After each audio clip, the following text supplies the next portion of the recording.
And let's move on to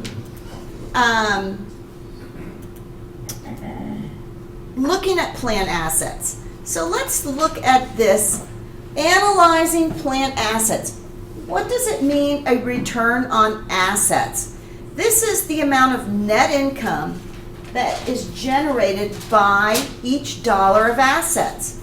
So if we take JetBlue Airways and we show that indicates the amount of net income generated by each dollar of assets. So if we take the net income by their dollar of assets, we see the return on assets in 2011 for JetBlue was 1.3%. In 2010 it was 1.5%. Southwest Airlines in 2011 was 1.1%. And the industry average is much higher, isn't it? It's at 4%. What does this tell us? They're below average. They're below average, and to me it shows that if we compare this to when we're looking at the average of the American Airline or all the others, it's telling us that they're definitely either not making the money to their assets, or they have a lot more assets compared to the industry average. You understand what I'm saying? Cost of assets, because their ratio is showing a lower percent. Asset turnover. Now, what does asset turnover tell us? How efficiently a company uses its assets to generate sales. So here we're going to take the net sales divided by the average total assets. Here, the sales of 4504 divided by the beginning assets, the ending assets divided by 2. So our asset turnover here is 0.66 times. In 2010 it was 0.58 times. Southwest is 0.93 times. And the industry average here is 0.8 times. Here are the ratios that on their own don't mean much, but as you start comparing them within the industry, help to understand how a company's doing compared to the average. What does asset turnover signify, or what's the significance behind it? How efficiently a company uses its assets to generate sales. So the whole purpose of assets is to make money. Mm-hmm. So we invest in assets to ultimately create a profit. So in this scenario, how much are we making based on the assets we have invested? So as you can see, a larger turnover is going to be a greater return, or a greater ratio compared to a smaller ratio. The profit margin. How effective a company is turning its sales into income. So if we take our net income divided by sales times our net sales divided by average total assets, what is our return on assets? So here, JetBlue has a return on assets of 1.3%. Southwest has a return on assets of 1.1%. So in this scenario, you can see that JetBlue is doing better than Southwest Airlines on its return on assets. Now, we're also going to talk a little bit about intangible assets. These intangible assets are those assets that definitely have a benefit, but you can't see them. You can't touch them. They still have, most of them have a limited life, such as a patent. A patent is an invention that is generally purchased that you have exclusive use to. Copyrights, franchises, trademarks, Goodwill. A lot of these are amortized, like a depreciation, that are amortized over their useful life. How do we amortize these intangibles? We generally are going to amortize them straight line based on what we anticipate their useful life to be. When you're dealing with a patent is the exclusive right to manufacture, sell, or control an invention for a period of 20 years. Usually, you capitalize the cost of purchasing the patent, and then you amortize that over 20 years. Expense any R&D cost in developing a patent. Generally speaking, patents can only be amortized and shown on the books if you purchase a patent. Because if you create your own patent, that's generally going to be research and development. National Labs purchases a patent at a cost of $60,000. National estimates the useful life of the patent to be 8 years. Prepare the journal entry to record the amortization for the 6-month period. So, we bought the patent on June 30th. The useful life is 8 years, so we anticipate the annual amortization to be $7,500. But since we purchased it June 30th, or half of the year, we're only going to amortize 1/2 of the patent for that year. So we'll show an amortization expense of $3,750. This is the important piece to look at. Do you know when we have equipment, we do depreciation expense and then we credit accumulated depreciation? You don't do that with patents or with intangibles. You credit the actual intangible asset. So you're not going to have an accumulated amortization here. You're just going to credit that intangible. R&D costs are usually expensed. Expenditures may lead to patents, copyrights, new products. They usually are expensed. Copyrights, to sell or reproduce published work, granted for the life of the creator plus 70 years. So basically, in a way, this never goes away, does it? You capitalize the cost of acquiring it and protecting it. Amortize to expense over the useful life, which can be a long time. Trademarks, words, phrases, jingles identify a particular enterprise. Wheaties, Monopoly, Sunkist, legal protection for indefinite number plus 20-year renewal periods. There are no amortization on this. Think of the Target. Isn't it amazing how you can just see that Target red Target and we all know what it is. There's a lot of value in that, isn't there? No one else can use that. Can you think of another trademark? McDonald's M. The M for McDonald's, absolutely. What else? Coca-Cola's name is worth $70 billion. Coca-Cola's name is worth $70 billion. Wow. What? How much is the company worth? I don't know. But they're like brand. Like if you wanted to buy the name Coca-Cola from them, it's valued at $70 billion. I wonder what their trademark, their logo would be. Would it be the red Coca-Cola? Let me Google that real quick. It's always kind of fun to learn these things. Or how much the Apple sign is worth. Oh my, the apple. Apple. That apple with a bite out of it? Yeah. Is that not amazing? Okay. That should have Okay. All of our lives put together. Common trademarks. Of course. Oh, Microsoft. Best Buy.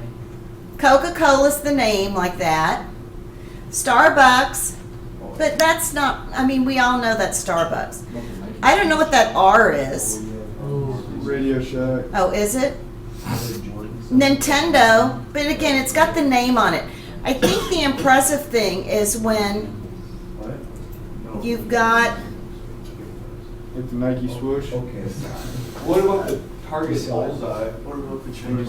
You said that was the first thing. I know, I thought it was just Target, not like the bullseye. okay, I'm looking for, okay, let's go back and look for Coca-Cola logo.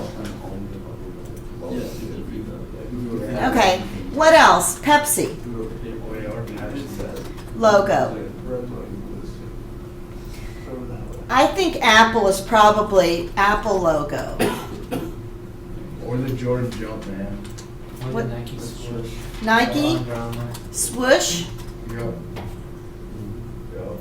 That's what. How about Colonel Sanders? What do you call Kentucky Fried KFC? Chicken? KFC logo. Ah. What else? How about Culver's logo? Target logo. How about Walmart's logo? What is Walmart? Walmart's just Walmart, isn't Isn't it? it just Walmart? Yeah. It's the- Anybody? Any others? How about Home Depot? Oh. This Home Depot. Rocks. Anyway, Red those definitely have value because they are representing the company. We don't amortize those trademarks. Now, franchises are arrangements between a franchisor and a franchisee and are usually limited in their life. Now, this is where if you go and purchase a franchise, Subway, you have the right to produce Subway sandwiches and benefit from their recognition and their advertisement. Marriott, Quiznos, that was a big franchisee 10 years ago, and I had so many clients that bought into that franchise and always, quit because it just couldn't produce the money because you had to adhere to all of their products and purchase their products.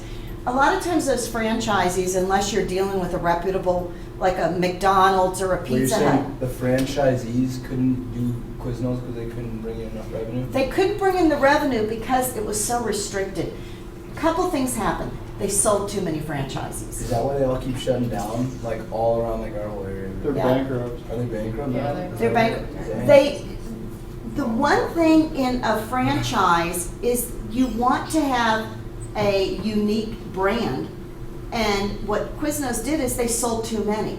They should have only sold so many within a given area, but they were kind of getting greedy and trying to bring in more revenues. And so you saw Quiznos on every corner.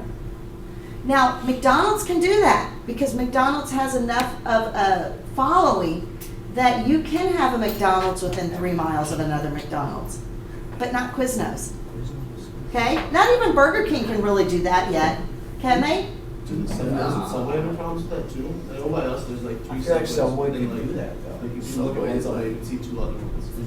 I'm not sure of Subway. There's I more heard Subways than Yeah, McDonald's. I heard There are Subway more has the Sub- most franchises in like the world. Or That is something. very interesting. One of you guys could possibly, if any of those are public, do your report on Subway. I don't know if they're a public company. I've not heard of that.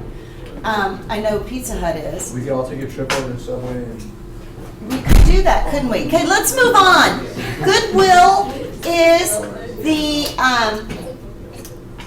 the intangible of purchasing another entity. Now, this could be when, let's say, I choose to go in and purchase another tax business. When you take into account the various assets that you're purchasing, and anything else that you really can't have a value on is considered goodwill. Why would an individual choose to purchase, pay more for a company than the pure assets? Why? Well, if there's some brand recognition with it. Brand recognition, maybe Customer loyalty. customer loyalty. There may be a large customer list you're going to be buying, but technically that is a form of goodwill. And people are willing to pay for that. So goodwill is going to be amortized, purchase price over the fair market value of identifiable net assets. So you can't create goodwill internally. You can only create goodwill when you purchase another business. So let's talk about these. The allocation to expense of the cost of an intangible asset over its useful life. Which one is that gonna be? Amortization. Rights, privileges, and competitive advantages that result from the ownership of long-lived assets that do not possess physical substance. Intangibles. An exclusive right granted by the federal government to reproduce and sell an artistic or published work. Copyright. A right to sell certain products or services or to use certain trademarks or trade names within a designated geographical area. Costs incurred by a company that often lead to patents or new products. These costs must be expensed. Research and development. So as within a company, they're developing costs, or developing new patents and ideas and technology, those have to be expensed in the current period. They cannot be added as an asset, okay? Okay. We see Coca-Cola Company. In their property, plant, and equipment, and their intangibles, do you see how their intangible assets are greater in dollar value than their property, plant, and equipment of $9,500 versus their intangibles are at 12? These are in millions, 95 million, 9 million, and versus the 12, no, this has got to be 9 billion versus 12 billion. Now, declining balance, I think we've already talked about the declining balance method. We've gone through all that. So what I'd like to do is let's finish up with a couple more exercises, and then when we start up again on Thursday, we're going to start with chapter 10. Okay, guys? So let's look at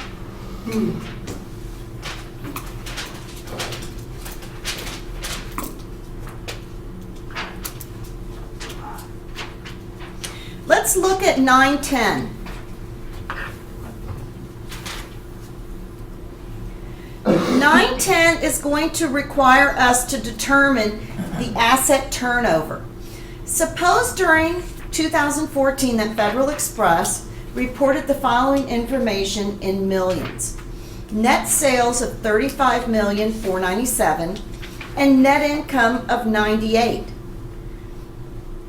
million. Its balance sheet showed total assets at the beginning of the year of $25,633 and total assets at the end of $24,244. We need to calculate the asset turnover and the return on assets. So let's look at this. Asset turnover. How are we going to begin to record that? What is the information we need?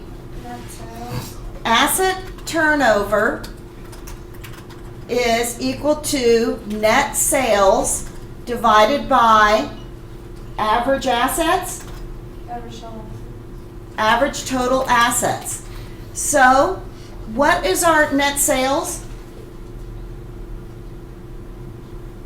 For this problem, what are our net sales, guys? $35,497. $35,497. And what are our total our assets? Anybody? We take the beginning, the ending, and we divide them by 2 to come up with an average. So we'll take our $25,633 plus our $24,244, and we then divide that by 2 to come up with, what's the new number? $24,938.5. 24,938.5.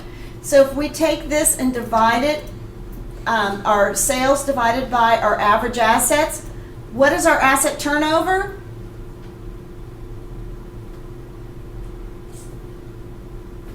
Someone divide 35,497 divided by 24,358. 1.42 times. That is the asset turnover. Okay? You're going to need to know that. The return on assets. The return on assets is equal to what, guys? Net income divided by average assets, average total assets, right? So our return on assets is equal to, what is our net income?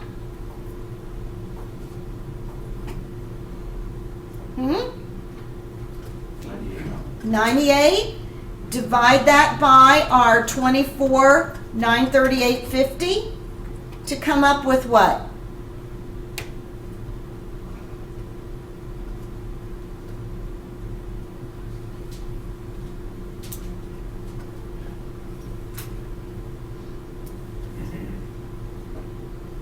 Hmm?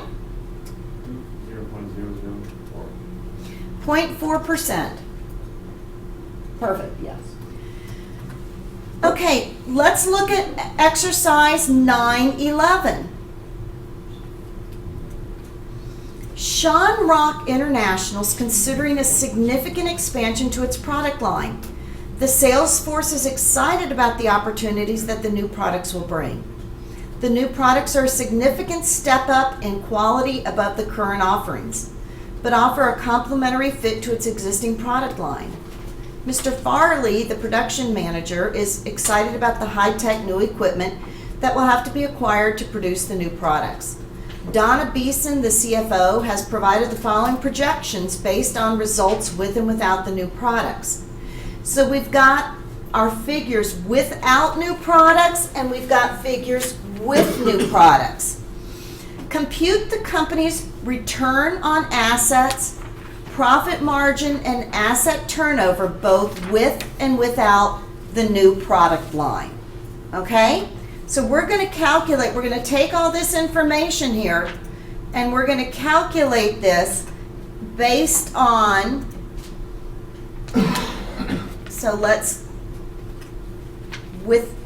without new product, with new product, okay? And the sales revenue, how about this? Sales revenue.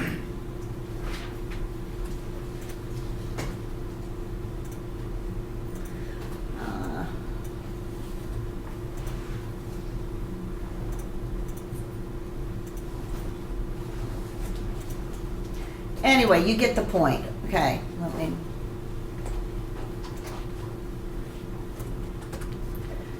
Average total assets.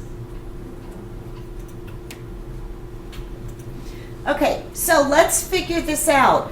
How do we calculate return on assets? What do we do?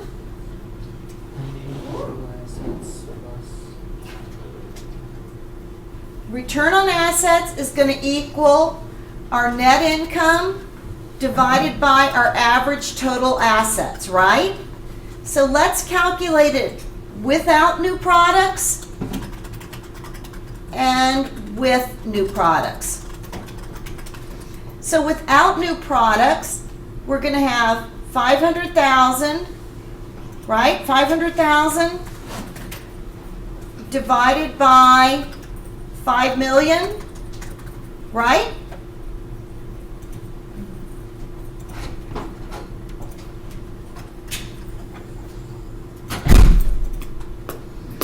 Whoops. Okay, what am I doing wrong? Ah!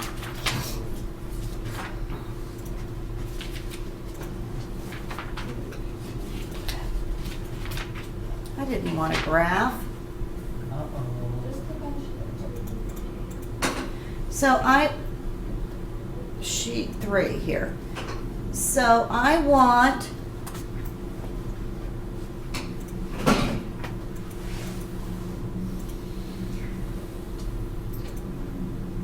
the 500,000, divide that by our average total assets of 10%. And With new products, it would be 960, 12 million. So with new products would be 8%. So what does that tell us? With the new products, are our return on assets greater or worse than without new products? Worse. Now let's look at profit margin. How do we determine profit margin? Do we determine that by income? Profit margin is going to be, someone look in the book and tell me what Net profit income margin. divided Net by income sales. divided by net sale or sales revenue. So with without new product and with new product, this is going to be 500,000 divided by 10 million, right? Or with new product is going to be 960,000 divided by 16 million, right? So here we've got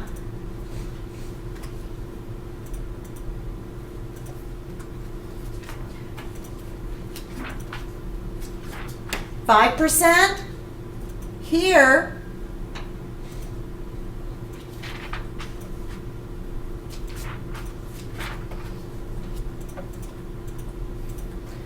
it's not giving me what I want, but it's the 96 divided by our 16 million, which is giving us 6%. So our profit margin is better which way?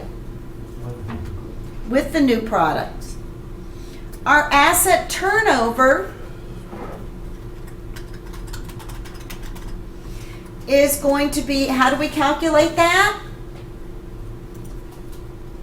Asset turnover is what?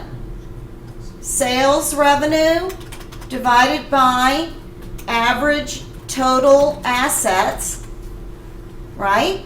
So our sales revenue of 10 million, divide that by 5 million, and with new products 16,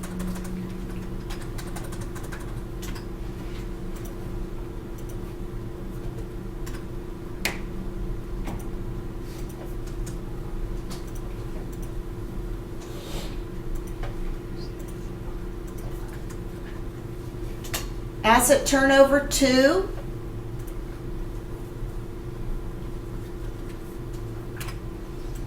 with new products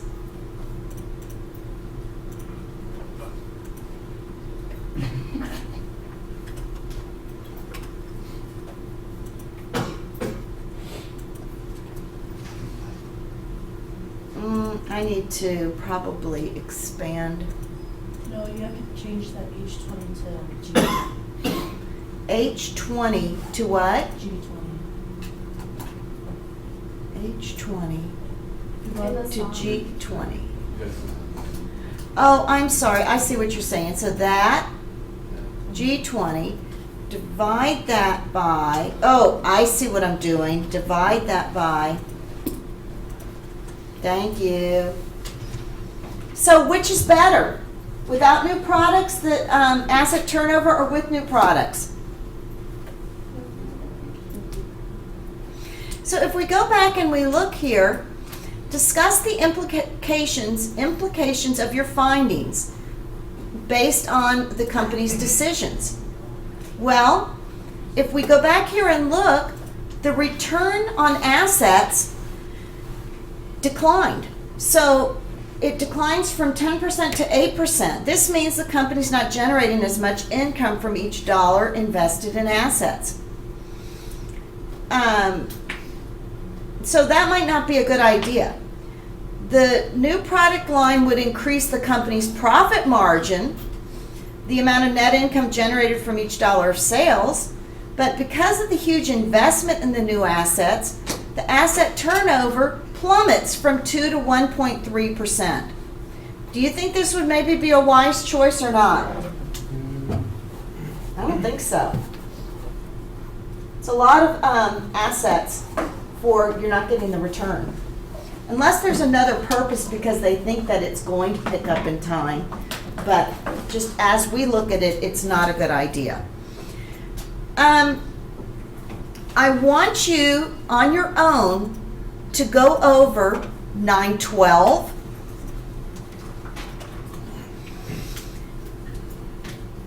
And be able to understand these three ratios: return on assets, asset turnover, and profit margin. Because that's basically what we're going to focus on. I'm not going to give you any problems related to calculating the intangible amortization, but the items we've gone over with depreciation, I want you to know, and know those three ratios. Okay? Any questions, guys, before we end it